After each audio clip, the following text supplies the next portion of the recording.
Hello everyone, how are you today? I hope you're doing well. And today we're going to talk about how we make requests in English.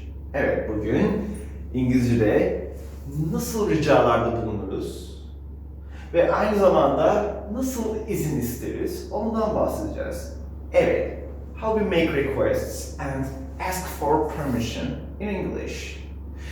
So here, for making requests, I listed some useful patterns that you can use. For example, the famous can you or could you. Yeah, bunu can you ve could you zaten biliyorsunuz. Will you is a very sincere or let's say casual. Yani gayet resmi. Gayet yakın arkadaşlar kullanabileceğiniz bir rica etme kalıbı. Will you? And this one, do you mind or would you mind doing something? Bu ise biraz daha resmi bir havası var. Biraz daha kibar olmak için kullanabileceğiniz gayet hoş, gayet klasik bir kalıp. Would you mind? Or this one. Is it alright? Or is it okay if you do this or if you do that?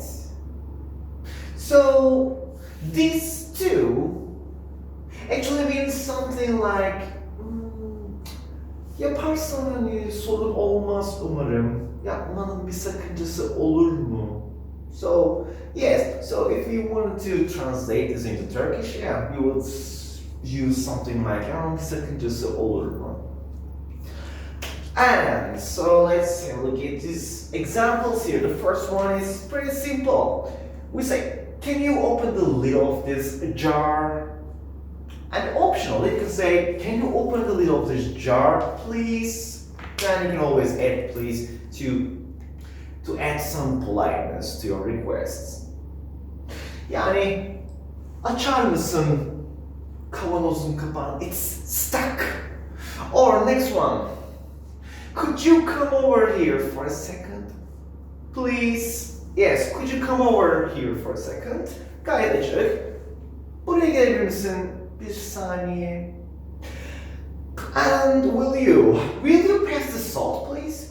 For example, this one is a question or request that you make during a dinner, like a big dinner you are having with your friends. You're sitting around at the dining table, and you need the salt, but it's a little too far from you. Then you ask your friend, will you pass the salt, please?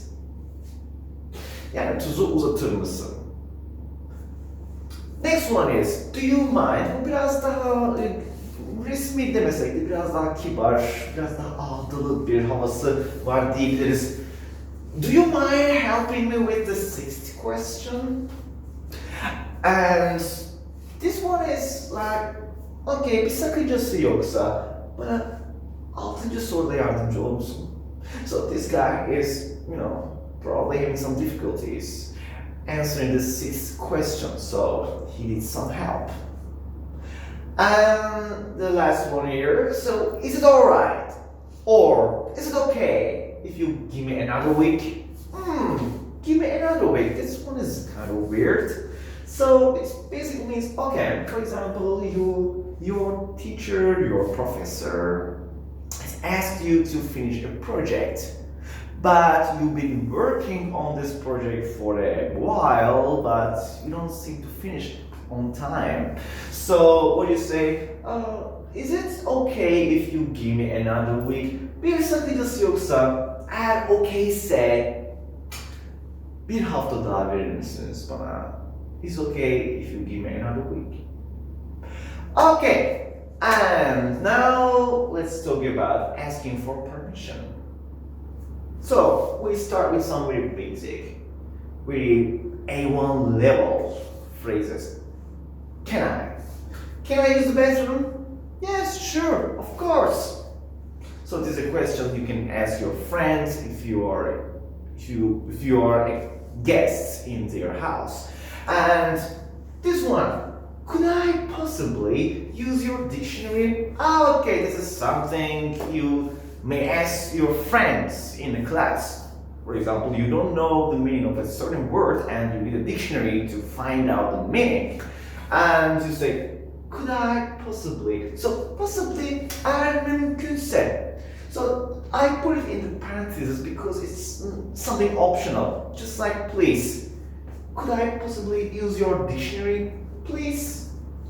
And the next one is again, like just like here, is it okay, is it alright? We also use it for asking for permission. For example, is it okay if I drink tea in the class?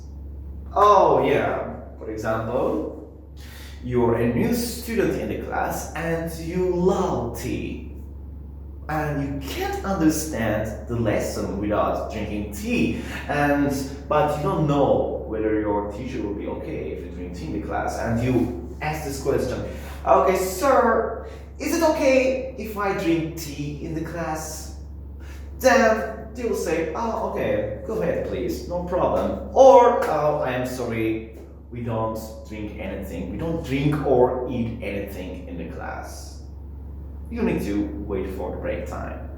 And this one is a very popular phrase during a conversation between two people actually, and you're the third person. And you want to say something. So you need to come between those conversations. And when you say, do you mind if I interrupt? Do you mind if I interrupt? Interrupt, gördüğünüz gibi aynen internet, ağlar arası, international, uluslararası, bu da interrupt'ta araya girmek. O zaman sakıncası yoksa bir araya girebilir miyim, bir şey söyleyebilir miyim? And this one is a very polite and kind of formal way of saying, can I call you back? For example, you're talking to your friend or you're talking to client or a customer, and then, but you're kind of busy as well, so you need to take another time to speak to that person, and would say, would you mind if I call you back later? Eğer bir sakıncası yoksa sizi daha sonra tekrar arayabilir miyim? Would you mind if I call you back later? So yes, maybe from now on, bundan sonra sadece can I, could I, may I yerine belki bunları da kullanarak İngilizcenizi daha da güzelleştirebilir. İngilizcenizin daha native speaker'lara yakın bir hale gelmesini sağlayabilirsiniz. So let's think about the requests you make during the day and try to translate them into English by using these structures next time. Okay, so that's all for now. I will see you in the second subject of today. Hello again. And today's second subject is passive voice. And passive voice with simple present and past. Passive voice, pasif. Yani etken değil, edilgen. Yapan değil, yapılan. So in English, just like in Turkish, we use passive voice in English very often. And the grammatical structure is very simple. So we use be and then always, be careful, always verb 3. Verb 3 never changes, but verb be could change depending on the verb tense that you use. Yani passive voice'da be ve verb 3 yani fiilin üçüncü halini kullanıyoruz. Fiilin üçüncü hali hiçbir şekilde değişmiyor. İster geçmişte olsun, ister gelecekte olsun, ister herhangi bir tenste olursa, hangi tenste olsun her zaman verb 3 kullanıyoruz passive voice'da. Fakat be fiili kullandığımız tense göre değişiyor. When we are asking questions by using passive voice, the only thing you do is putting is are or was were at the beginning of the sentence. So, question with the passive voice. Is are or was were come before the passive subject. Yani o pasif ana öznenin öncesine geliyor. For example, is this chair taken? Or you're in a restaurant and you need a chair to sit in. But, then you just, start looking around and you see the next table, there's a chair that seems to be available because no one is sitting in it. So you ask that person sitting at the table, oh, excuse me, is this taken? Or is this chair taken? Yani bu sandalyeyi kullanan birisi var mı? Bu sandalye kullanılabiliyor mu? In Turkish, we just say, boş mu acaba? But in English, alınık mı? Bu sandalye kullanılıyor mu şeklinde? Is this taken? And as you see here, this chair is the passive subject, and we start with is because it's a question. And again, it's verb 3. Next one is obviously a past simple example. What year was the telephone invented? Telefonu birisi icat etti değil mi? Telefon icat kendi kendine olmadı, edildi, icat edildi. So again, passive voice. What year was the telephone invented? And the next one is, how many students were enrolled at school last semester? Öğrenciler büyük ihtimalle kaydedildiler anneleri babaları tarafından. So these students were enrolled by their parents. So that's why I use passive voice again. How many students were enrolled at school last semester? Geçen dönemde okula kaç öğrenci kaydedildi?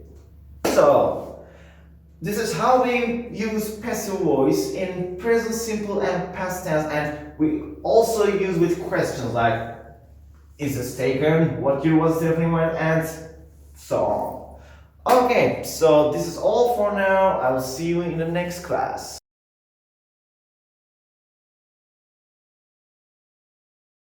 And hello again. And the final subject of the week is tag questions. So, as you see in the instruction above, we use tag questions for asking for confirmation or agreement. Yani bu tag question'ları niçin kullanıyoruz? Confirmation yani doğrulama ya da bana katılıyor musun? Onu teyit etmek için kullanıyoruz. So, it is very similar to the Turkish one, like, sen 6. sınıfsın, değil mi? Senin baban doktordu, değil mi? In Turkish, we always use değil mi, değil mi, değil mi.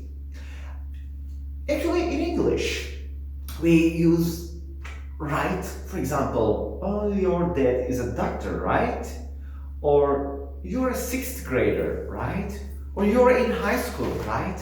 Bu right yerine çoğu zaman da kullandığımız verb tense'e göre yardımcı fiilleri kullanarak tag question'lar yapabiliyoruz. So, let's have a look at this very important notice here. If the main sentence is positive, the tag question will be negative and vice versa. Yani eğer ana cümlemiz pozitif bir yapıdaysa tag question ise negatif oluyor. Yani tam tersi. Ve vice versa. Yani bu durumun tam tersi. Eğer if the main sentence is negative, the tag question will be positive. So let's have a look at these examples here. You're from Chicago, aren't you? Gördüğünüz gibi you are from Chicago.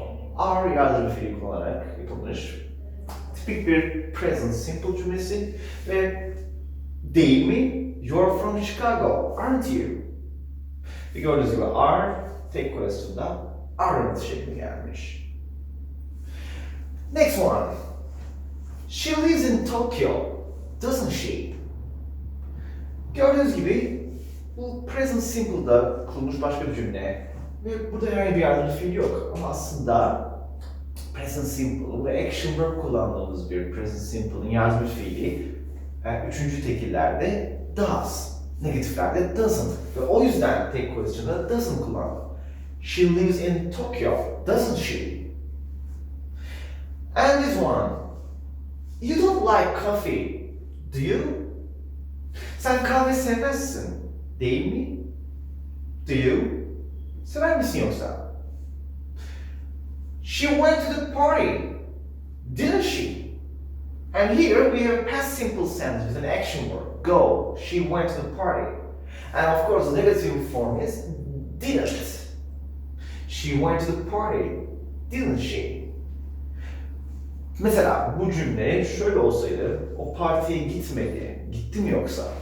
She didn't go to the party, did she şeklinde oldu. Ama burası pozitif olduğu için tek question'ımız negatifte. Your brother can speak English, can't he? Senin abin İngilizce konuşabiliyor, değil mi? Or your brother can't speak Spanish, can he? Gördüğünüz gibi burada gayet açık. Can't he? Your brother can't speak Spanish, can he? Bazen de tek question bulması biraz kafa karıştırıcı olabiliyor. Çünkü bazı durumlarda hafif düzensiz diyebiliriz. Mesela I am. Tek question am I not şeklini görmeniz pek olası değildir. Belki çok resmi ifadelerle görebilirsiniz ama günlük hayatta I am. Bunun tek question'ı şöyle oluyor. Are kullanarak. I'm your friend, aren't I? I'm your friend, aren't I? Yani ben senin arkadaşınım, değil mi? Bir başkası da let's kalıbı. Haydi. Bunu da tek question'da shall kullanıyoruz. Let's see. Let's take a coffee break, shall we? Hadi bir kahve molası verelim. Verelim mi? Let's take a coffee break, shall we? Or emir kiplinde. Emir kiplinde ise will kullanıyoruz. Call me tomorrow morning, will you? Beni yarın sabah ara. Tamam, arayacak mısın? Will you? Ya da bu filmlerde falan çok karşıma çıkan ve birisi sizi böyle bıktırdığında when your friend is really annoying you, he's talking about some nonsensical things and when you feel that you had enough and you say, shut up, will you? Yani, sus artık. Susacak mısın? Shut up, will you? Okay, so this is how we use take questions in English. Now I'm going to give you your homework this week. Let's get started with the course book, your main book that we use in the class. On page 28, you will see some examples about making requests and asking for permission. I highly recommend you should read them first. Then, on page 29, you're going to do these exercises. After that one, we have this reading part. So, put the sentences in the correct order. Cümleleri doğru sıraya koyun. And also, sequencing steps of an action bölümünde ise burada ardından, sonuçta, öncesindeki gibi sequencing words'leri bu diyalog içerisinde bulacağız. And then on page 31 we have this reading text here. Again, it's a dialogue, an interview with a farmer. Bir çiftçiyle yapılmış bir röportaj. And some of the words are highlighted with blue and we're going to find their definitions here and write the correct word to their definition. And also, with this reading part, we're going to decide whether these statements are true or false. And here we are, okay, so you will see more examples of passive voice. Burada passive voice'tan bir sürü daha örnek görebilirsiniz. Burada ise tek question'lar. Yani bugün son anlattığım konuyla ilgili daha çok örnek görebilirsiniz. Sayfa 33'te. And here on page 34, you're going to do some exercises about passive voice. And on the next page, you will see some exercises with passive voice and also tag questions. So now let's see the workbook. And this is our workbook. Okay, on this one, so you could see more instructions about passive voice and tag questions here. I recommend you should read them as well. After this one, on page 15, you're going to do some exercises about passive voice again. And here, there's a really long exercise, but it looks pretty simple. And this exercise is about tag questions on page 16. And there's a vocabulary exercise here on the next page. And these 2 pages are about making requests and asking for permissions. Please do these as well. And finally, a sequencing words and a reading text for your reading and vocabulary practice. And finally, I want you to do page 22. This again a reading and a vocabulary exercise. And also, if you can have time, so you will do this writing part and write about this country life and city life, yani şehir hayatı ve kırsal alandaki hayatı karşılaştırdığınız bir yazı yazıp benimle paylaşabilirsiniz. So, that's all for this week. I will see you in the next class. Bye.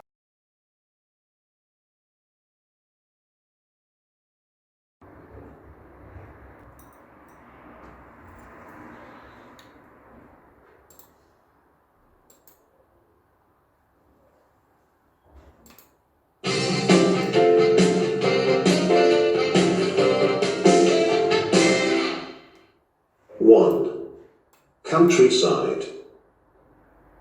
2. Work in the field. 3. Water the plants. 4. Milk the cows. 5. Harvest wheat. 6. Mow the lawn. 7. Farmhouse. 8. Livestock. 9. Prepare the soil for planting. 10. Sow seeds. 11. Plant trees. 12. Feed the animals.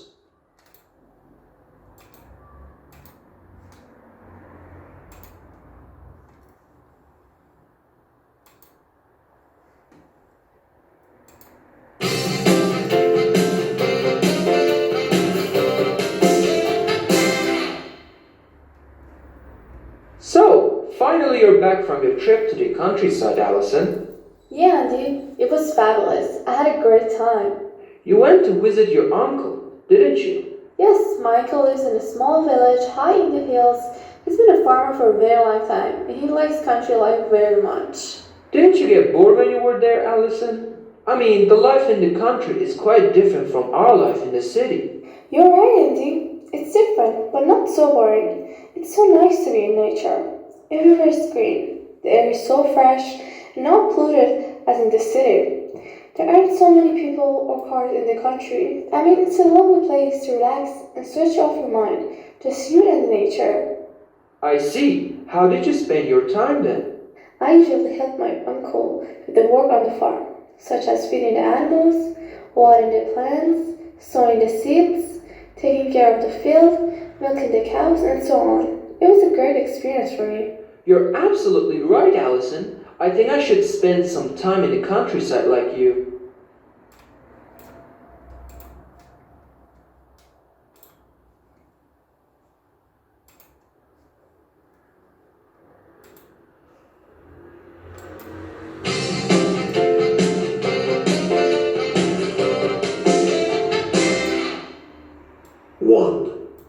Do you mind turning the music down, please?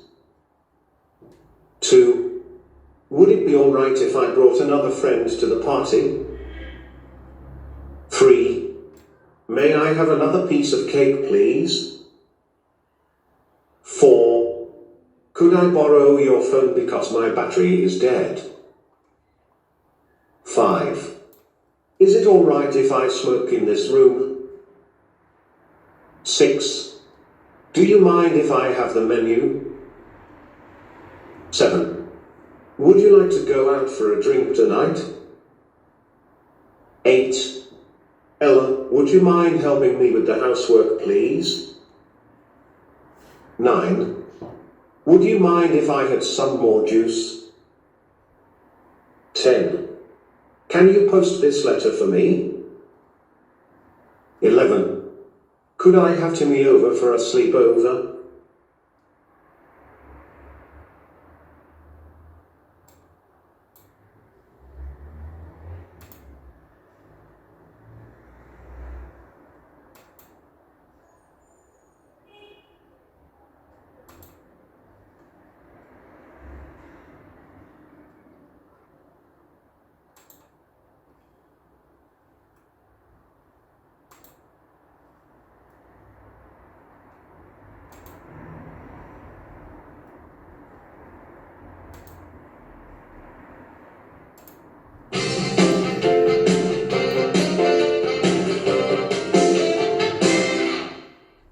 Well, let me begin with the life in the countryside.